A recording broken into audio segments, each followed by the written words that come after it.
Greetings all, it's Max and we're back and we're here with the book of Malachi. This is probably going to go on for a long time, okay? Because I don't know exactly what I'm going to talk about, but I am going to cover all 4 chapters. We're going to read through them and we're going to talk about them. And book of Malachi is a warning to the Jewish people. That is what it is. This is the last book in the Old Testament. It's my favorite Old Testament book. It is wonderful. So, we're going to start at, of course, Malachi, number 1. The burden of the word of the Lord to Israel by Malachi.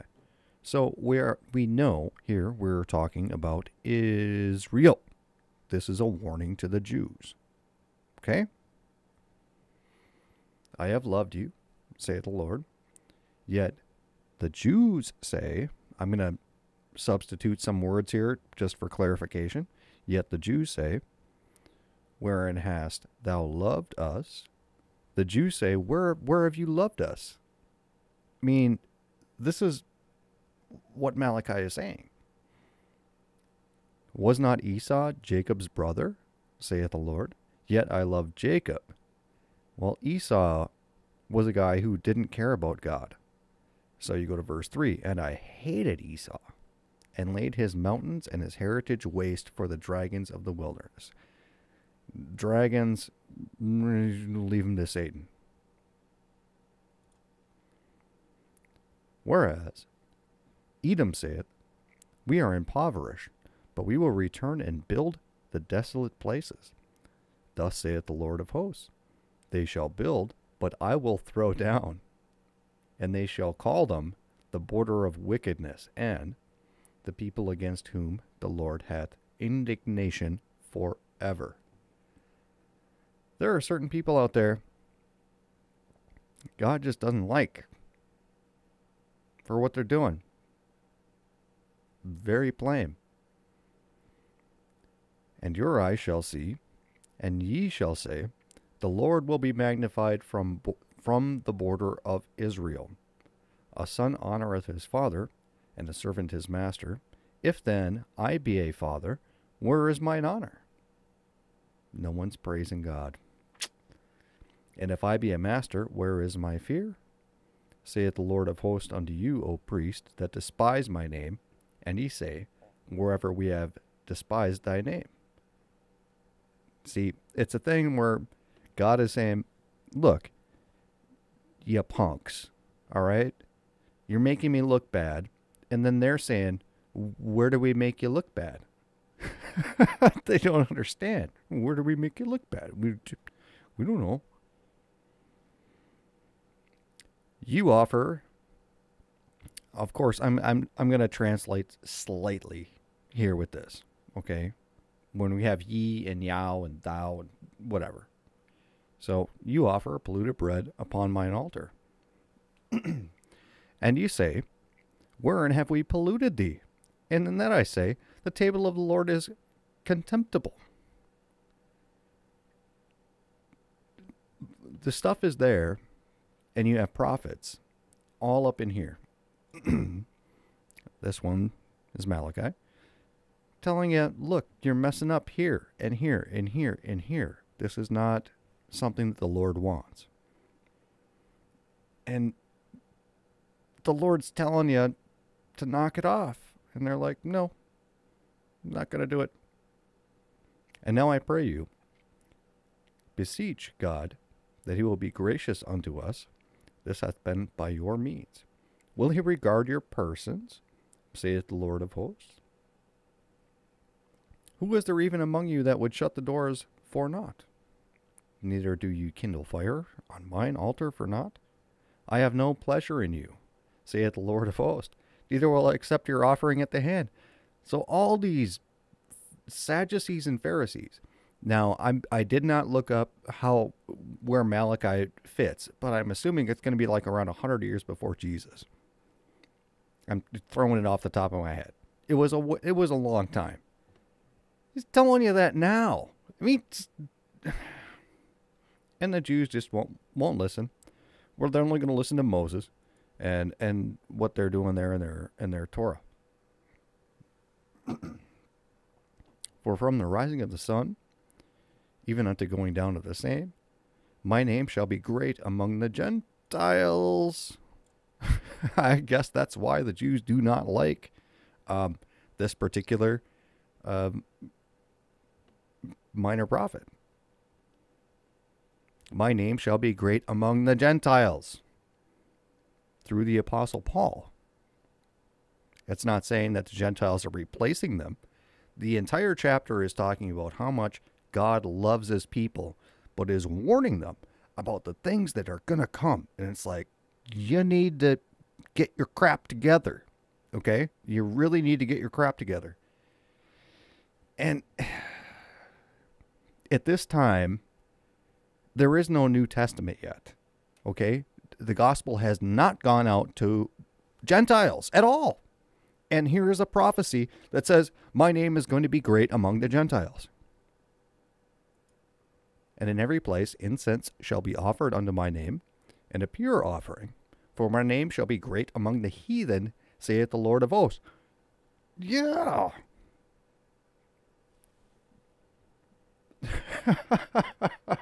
I did this. I did this yesterday. Name great among the heathen. Our calendar is a Catholic calendar. They're heathens. All right? But it's based on Jesus. Before Christ. Right? And Anno Domini, which is the day of the Lord. Or, yeah, something like that. Great among the heathens. And I believe everybody on the planet uses this calendar. But ye have profaned it, and that ye say, the table of the Lord is polluted, and the fruit thereof, even his meat, is contemptible.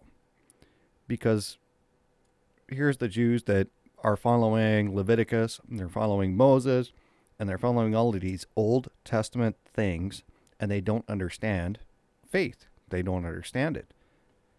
And they look at people who just have faith, and they say, well, you're not doing any of these works, so obviously you're just a dirtbag or something. Ye said also, behold, what is weariness? Is it? And ye have snuffed at it. And saith the Lord of hosts, and ye brought that which was torn, and that the lame, the sick, thus ye brought the offering. Should I accept of this in your hand? Saith the Lord. But cursed be the deceiver, which hath in his flock a male, and voweth, and sacrifice unto the Lord a corrupted thing. For I am a great king, saith the Lord of hosts, and my name is dreadful among heathen. Name is dreadful among heathen.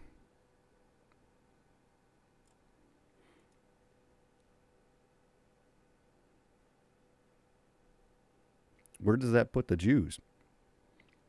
They don't like the name Jesus.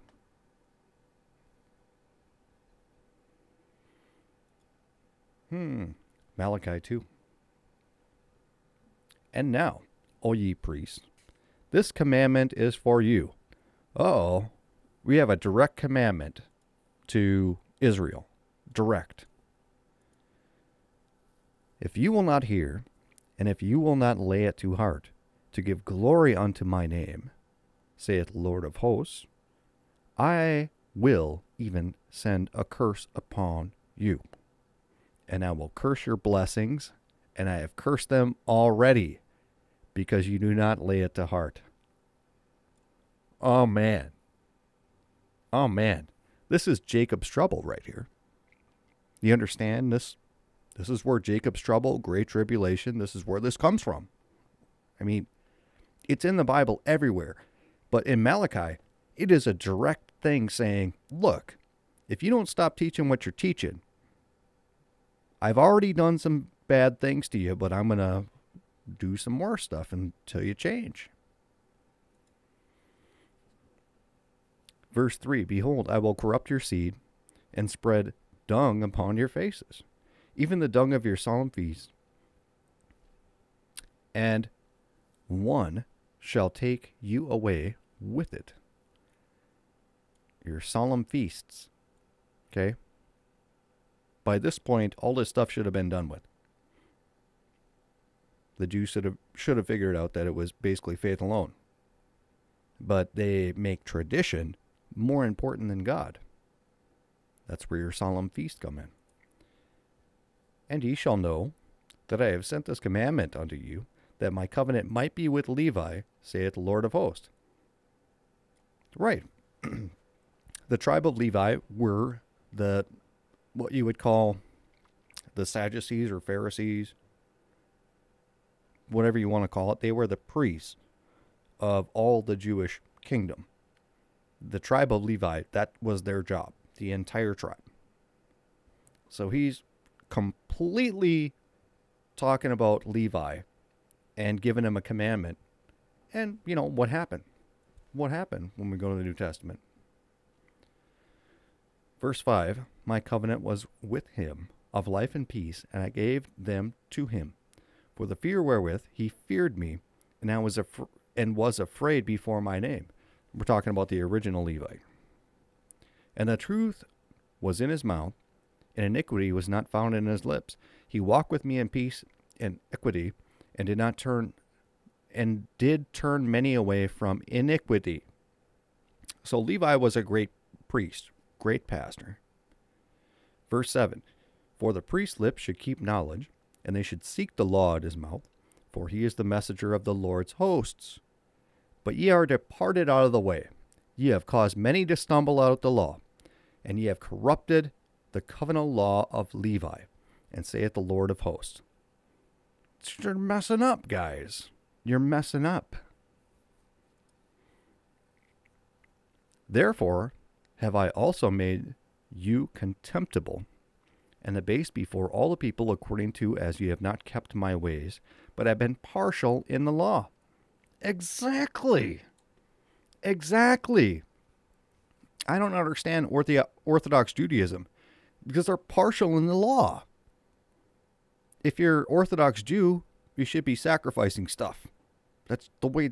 If you're gonna stick to that, if you're gonna stick to the Torah, if you're gonna stick to that, you need to be sacrificing animals. You need to have a temple. You need to set up your whole tabernacle and all that stuff. But they don't. They're keeping partial to the law. And no one can ever keep the law perfect.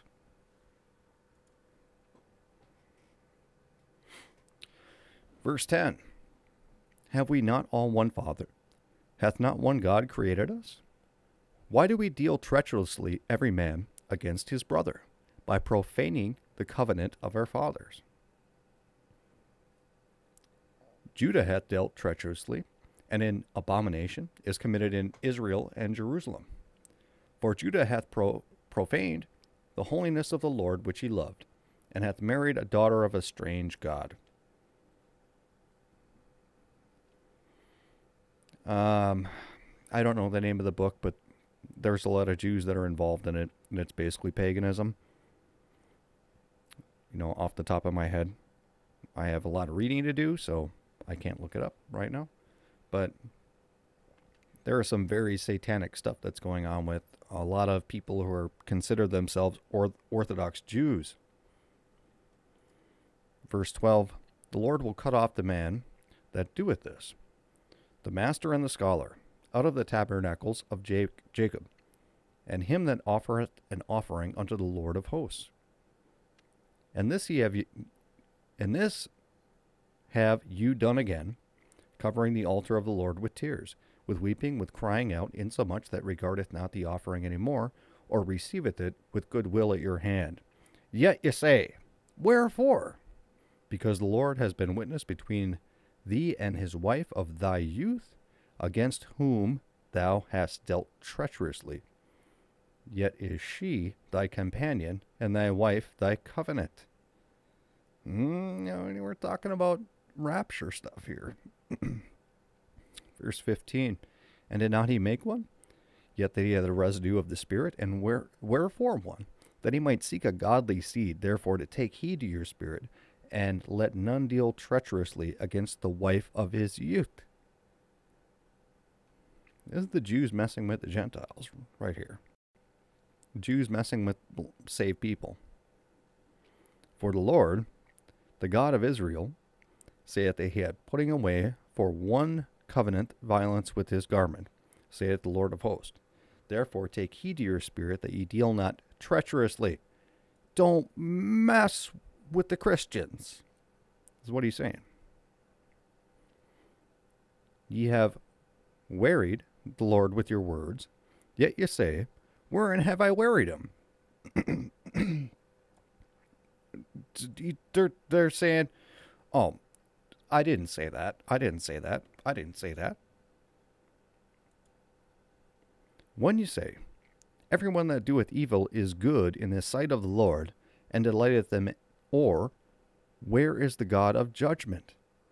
Oh man, there is so much in this one verse. I could do an entire video on verse 17, on Malachi 2:17. I mean, there is so much there. There is so much there.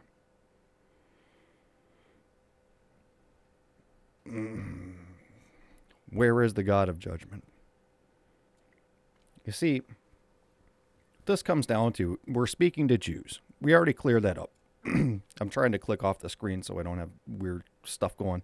But we already see this. We're talking to Jews, and they have very strict rules on what they're going to do. And they're going to follow, some of the Torah. They're going to follow some of it and say, well, look how great I am because I follow some of the Torah. And look how evil all these other people are because they're not following the Torah. And they don't understand faith at all. They don't understand faith. And in verse 17 here, everyone that doeth evil is good in the sight of the Lord, and he hath delighted them. Oh, where is the God of judgment? This is coming from a position of these people who really don't have faith in God, but they're like, yeah, I do this thing or I do that thing, and I went to Passover and I did all this stuff. Look how righteous I am. This is Pharisees and Sadducees. This is what it is. The people that think that by their works they are going to be saved, and they're looking at God like, well, God could never bless this guy because look how bad he is. Look how bad the guy is. We're going to go on to chapter 3. Oh, man. Now they're getting messed up here. They're going to get messed up. All right. Malachi 3, verse 1. Behold, I will send my messenger. Uh-oh. And he shall prepare the way before me. John the Baptist, as I'm assuming who that is. And the Lord, whom ye seek, shall suddenly come to his temple. Even the messenger of the covenant, whom ye delighted. Behold, he shall come, saith the Lord of hosts. But who may abide in the day of his coming? And who shall stand when he appeareth? For he is like a refiner's fire, and like a fuller's soap. And he shall sit as a refiner and purify of silver. And he shall purify the sons of Levi, and purge them as gold and silver, that they may offer unto the Lord an offering of righteousness.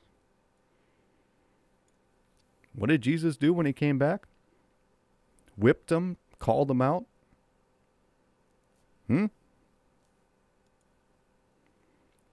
Then shall the offering of Judah and Jerusalem be pleasant unto the Lord, as in the days of old and as in former years. People start having faith. And that will come near to you to judgment.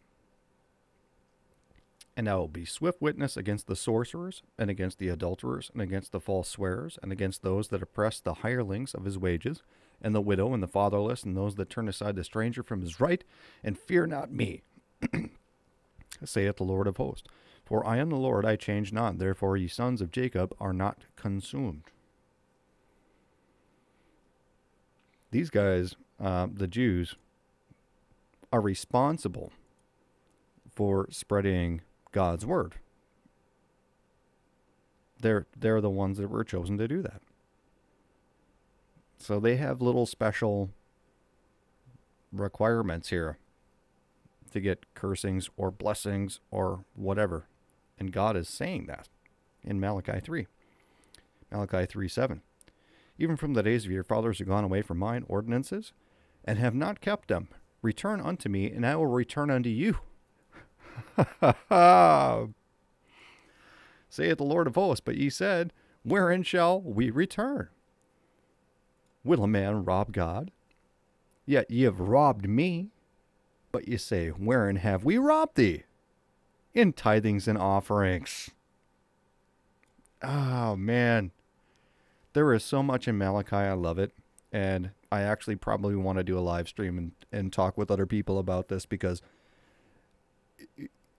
it's repeated over and over that the Levitical Jews are basically robbing people. And for people who don't know, the Levites, everybody, like 10% of everybody's income, that's where that comes from, had to go to the Levites to support the Levites, and they were the priests of the 12 tribes of Israel.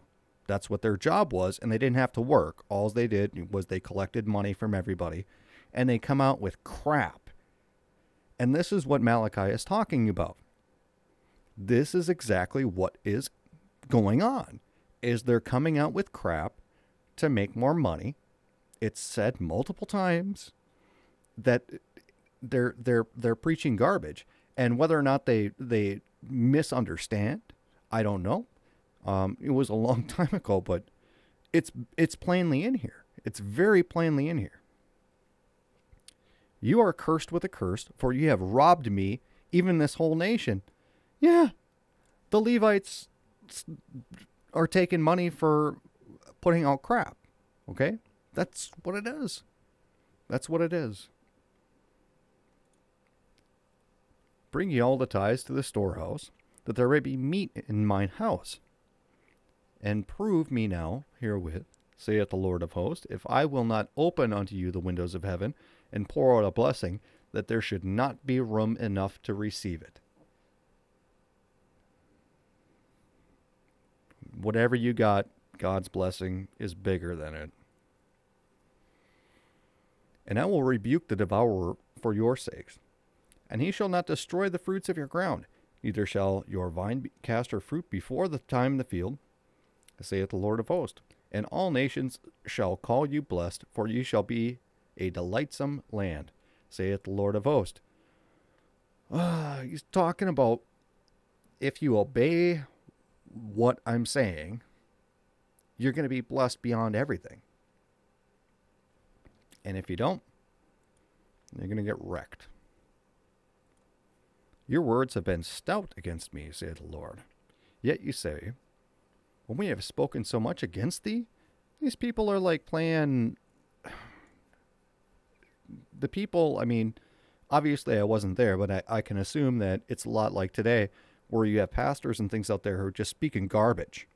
And they're like, what? What? I didn't say that. What? I don't know. What? And they're playing dumb.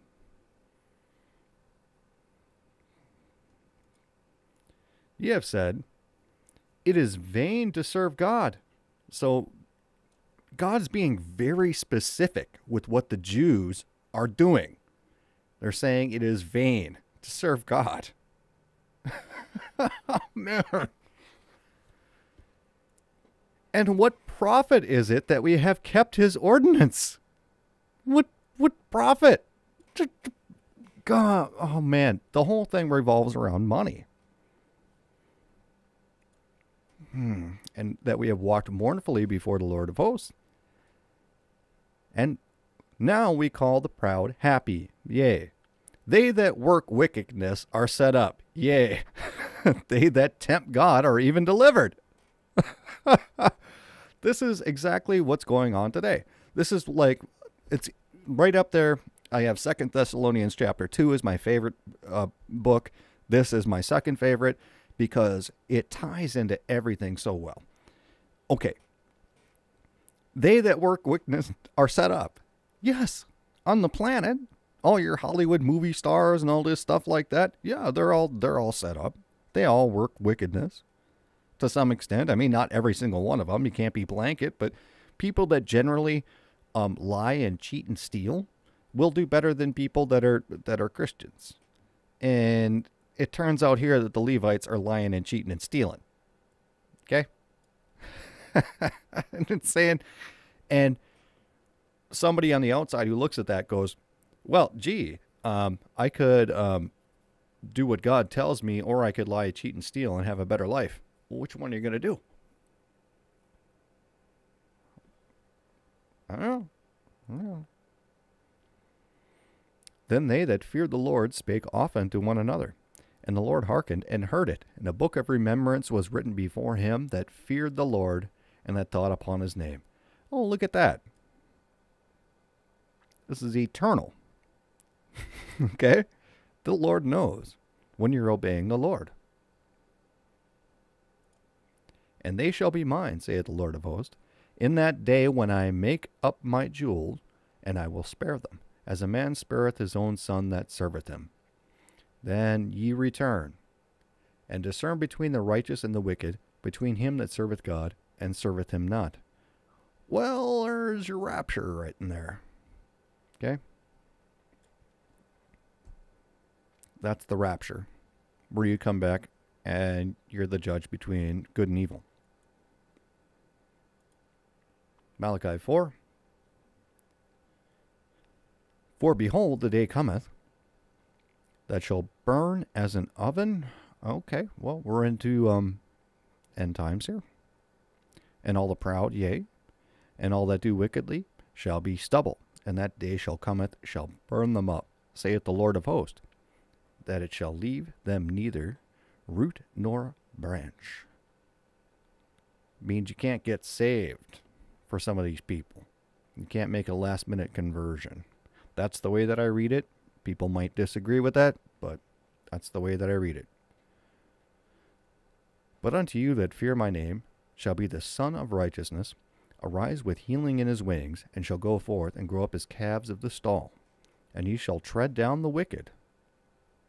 Okay, coming back with their glorified bodies and basically wrecking everything. For they shall be ashes under the soles of your feet in the day that I shall do this, saith the Lord of hosts. Remember ye the law of Moses my servant, which I commanded unto him in Horeb for all Israel, with the statutes and judgments. Behold, I will send you Elijah the prophet before coming of the great and dreadful day of the Lord. Okay, I'm going to stop there because there are some people out there, Ken Hovind in particular, who teach that it's going to be Moses and Enoch, or Elijah and Enoch coming back because those two never died. God is telling you right here, it's going to be Moses and Elijah. There is no question about this. And anybody who speaks something different is a liar. Okay? They're a liar. Period. I mean, it says right here, Moses my servant. Okay? Elijah. I will send you Elijah. Okay. Those are the two people, Moses and Elijah. There's no Enoch in there. It's not going to be Elijah, Enoch. It's not going to be Moses, Enoch. Nothing like that. No. I'm going to send you Elijah. And he shall return the heart of the fathers to the children, and the heart of the children to their fathers, lest I come and smite the earth with a curse. End times, man. Jacob's trouble right there. I love Malachi. It's a great book, and I'll honestly have to read it like probably 20 more times.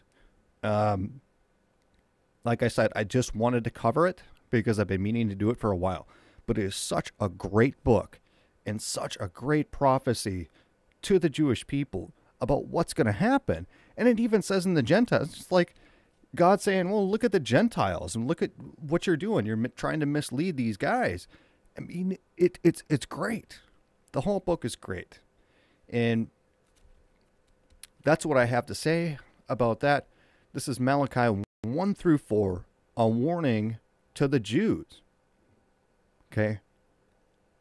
This is a great prophetical book. It's the last book in the Bible before the New Testament. And, yeah, that's what we have. And I guess with that, I read through it. So, this book fits right into Revelation, fits right into Jacob's trouble, fits right into 2 Thessalonians. It fits right in with all of the rest of the Bible as far as prophetically speaking about the rapture and what's going to go on with the Jews in the future. And I think it's wonderful. And I think maybe with that, we're going to be out of here.